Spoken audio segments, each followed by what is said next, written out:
ایک گھنے جنگل میں ایک بکری رہتی تھی جس کا نام بیبو تھا۔ بیبو بہت خوبصورت تھی، لیکن اس کی ایک بڑی خامی تھی، وہ بہت لالچی تھی۔ ایک دن بیبو کو ایک درخت کے نیچے ہری ہری گھاس ملی۔ اس نے خوب پیٹ بھر کر کھایا، مگر اس کی لالچ نے اسے روکا نہیں۔ وہ کہنے لگی کہ یہ گھاس تو بہت مزیدار ہے، میں ساری کی ساری کھا لیتی ہوں، کسی اور کو نہ ملے۔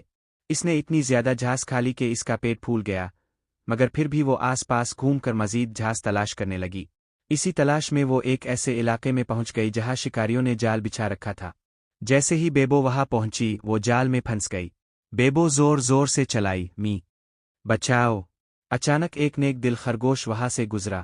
اس نے بیبو کو دیکھا اور کہا، تم یہاں کیا کر رہی ہو؟ بیبو رونے لگی، میں لالچ میں آ کر دور تک آ گئی، اب جال میں پھنس گئی ہوں۔ خرگوش نے فوراً اپنے دانتوں سے جال کاٹنا شروع کیا۔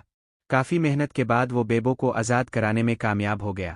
بیبو نے شرمندگی سے کہا، شکریہ خرگوش بھائی، اب میں نے سیکھ لیا ہے کہ لالچ بری بلا ہے۔ اس کے بعد بیبو نے کبھی لالچ نہیں کی اور ہمیشہ دوسروں کے ساتھ بانٹ کر کھانے لگی۔ لالچ انسان جانور کو مصیبت میں ڈال دیتا ہے۔ جو دوسروں کو بھی خیال رکھتا ہے، وہی اصل میں عقل مند ہوتا ہے۔